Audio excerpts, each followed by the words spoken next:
history of Ghuluww is discussed. How did it begin? When did it start? Some people connect it to the time of Imam Ali alayhi salam through Abdullah ibn Saba. But then there are scholars like, for example, Ayatollah Sayyid Murtada al-Askari, who have challenged the whole Ibn Saba narrative.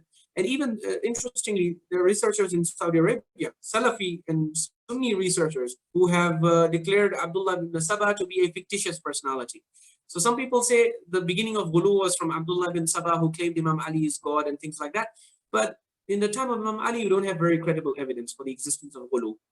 You just have predictions from Imam Ali that it's going to happen because the Prophet has told him that the way it happened with Isa alayhi salam, and anyone could tell from the way Imam Ali's fada'il and all of that, it was very likely that something like that was going to happen with him. During the time of the fourth Imam, Zain al-Abidin alayhi salam, you start hearing names of some ghulat. Then the fifth Imam, things fester. You have the birth of this guy called Al-Mughira ibn Sa'id, who is Ra'sul Ghuluww. This man was a high-level ghali, and he's the one who has these agents who he sends, and they get the books of the companions of the Imams, they insert hadith, all of that, inshallah, can be discussed later on. So yes, the ghulat and their claims, alhamdulillah for us, they came out during the time of the Imam. They got exposed during the time of the Imams. Otherwise, we would probably be ghulat ourselves today, because if Imams had not rebutted and falsified their claims out of our love, I don't know if we could, if you know, the Quran clearly refutes their claims, but it does so in the context of previous nations.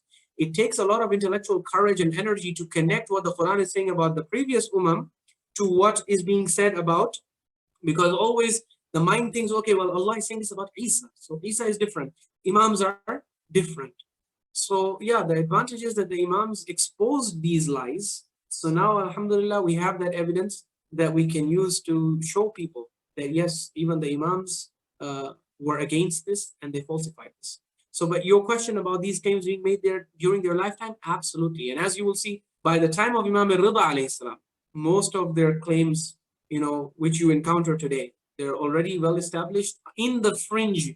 So they're not mainstream claims. They're just, every time the claim comes, it's a tiny group of people in some place in Kufa, Sawad al-Kufa, they're making these claims. So they are a fringe group, just like the Ghulat of Christianity.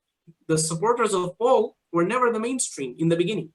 But later on, slowly, with the passage of time, they persuade people, they win over converts, and they mobilize support, and finally they hijack the whole madhab or the religion, and they become the mainstream. And that's what happened after the Safavid period, or during the Safavid period as well. Sayyid, you need to mention the seed of Ghulat was put in Kufa. Yes, Kufa is the place where the Shias also many. And that's where the seed was. So many Ghulat were in Kufa also. So that's an important point, inshallah, when it comes to history of the Ghulat.